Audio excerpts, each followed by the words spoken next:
right, this thing, you just start digging in. This is a Lantana.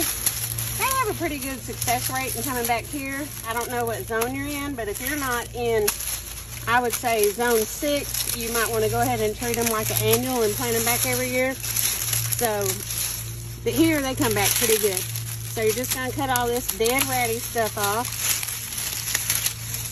And get that out of the way. And then your new growth will kind of grow up under that. And don't worry about anything. You're not going to hurt anything. Just kind of start clearing a path. So we're going to get that out of here. Kind of rake the leaves off. I don't really worry about snakes.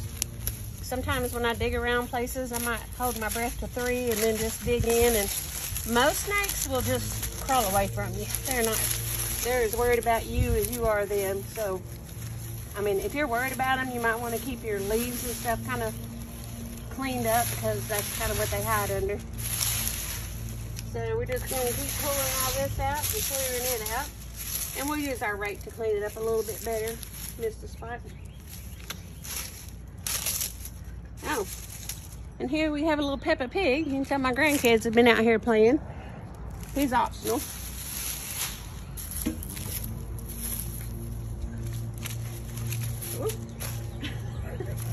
Little dirt in my shoe.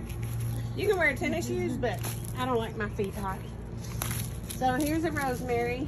Normally they're evergreen, but we had a pretty rough winter this year, so it's got a lot of brown on there. Just want to kind of shape it up. Get the brown off. Oh, it smells so amazing. I put herbs, and I don't really use them much to cook with, but like the rosemary, I'll bring some twigs in of it to make the house smell fresh, or at Christmas time in a little vase they look really cute. So you just kind of want to trim it back. No rhyme or reason. They kind of bloom a purplish color, really pretty. Like I said, smell amazing. Too bad this doesn't have a scratch and sniff. Now, one trick on these and the lavender, which we'll get to in a minute, is this real heavy woody stems. It's kind of a good idea if you don't cut them, because that leaves room for infection and disease to get in there. You just kind of want to trim the light areas. Now, right here, I'm going to trim it because there's nothing there. It's pretty much dead. All right. You kind of need to learn what your seedlings look like. For ones that come back, this right here is just all weed. So we're just going to pull all of it. Get it out of here. That's a verbena. This is where this tool comes in really handy. You just kind of do this, get it broke up.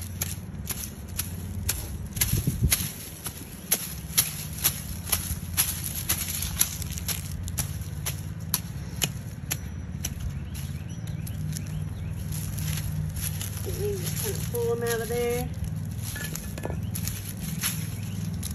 I'll eventually get to my bucket.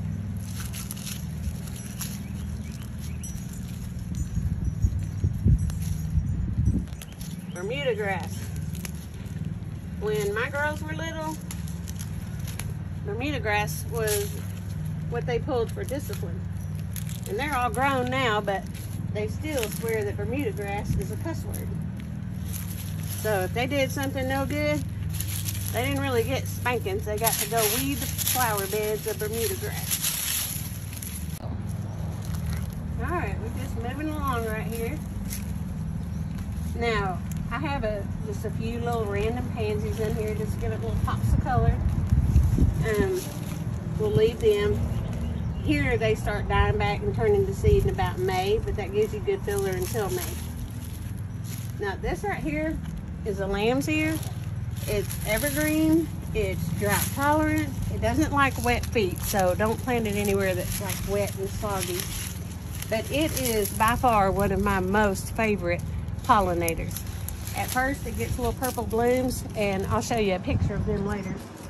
And it gets loaded with honeybees and bumblebees. And we've already had some bumblebees out here swarming around looking for their little flowers, but they're not on yet. And it spreads. So if you can see right here, this was probably one plant. And you plant that and it kind of spreads underground right here. So you have plenty to give your friends, family. I have it edging almost all of my flower beds because it helps to keep the grass out. And it's just an amazing plant. I think they're beautiful. So we're going to keep on weeding. Anyway, now this plant, I discovered this last year, and it's called a Hummingbird Mint.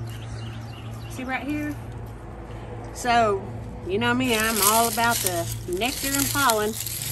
It is tough, drought tolerant. All these are very important down here for southern gardeners because you don't want to be out watering every other day. And in the south, it's not the cold that kills plants, it's the heat. So you always want to put that into mind. Anyway, this is a hummingbird mint. It'll grow about, oh, I don't know, 2 feet tall. And it gets loaded with little pinky purple blooms. And the hummingbirds love it, the butterflies love it, and they just fly all around on the front porch. My grandkids and I like to sit out here on the porch swing and just watch the butterflies and the hummingbirds and the bees. They know that bees are our friends. So I try to plant things that are nature friendly. I don't use any poisons. Everything I use for pest control is organic. For instance, Epsom salt is good for slugs and it won't hurt your plants. You can buy little yellow sticky pads and you just kind of put them around in your bed, hang them off your plants, and different bugs will go in there, and then you throw those away because it really doesn't make sense to poison your beds and then call in the bees because you're killing the bees. It just doesn't seem right. Anyway, we just keep on pulling.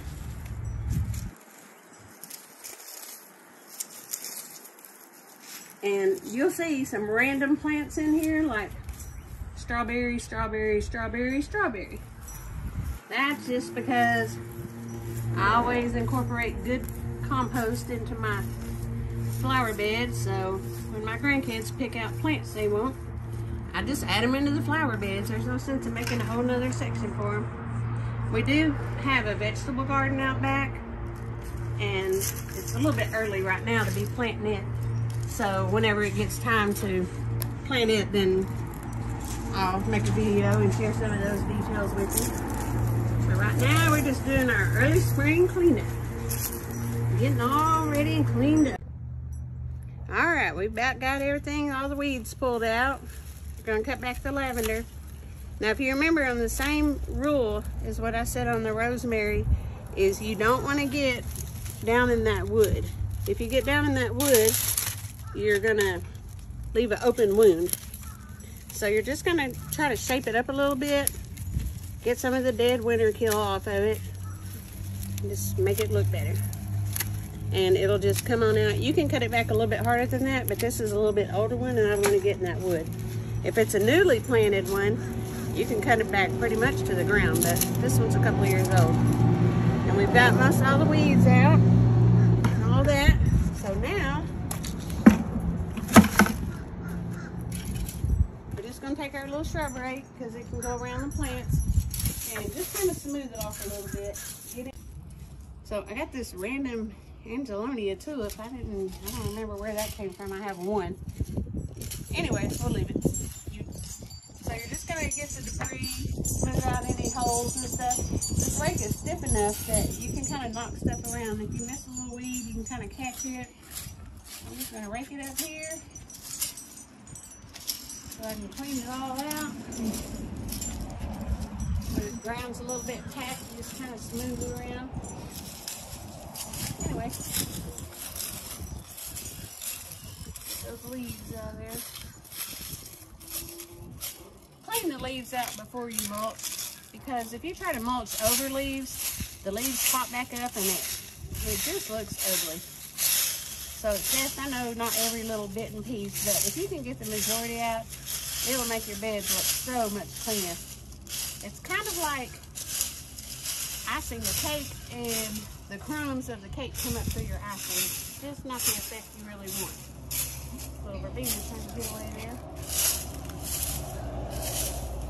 So definitely get those out. All right, we'll clean that up in a minute. So now we're gonna do our osmocote.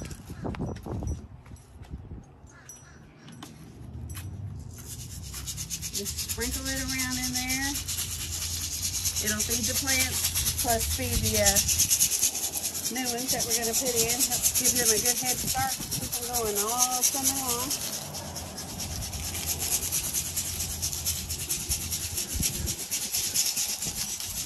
Don't be shy. Give it what it wants. It's the only feeding that you're going to do for the whole summer. Just eat for 4 months. That's about all you need. Here we go. All right. Next, we're going to mulch.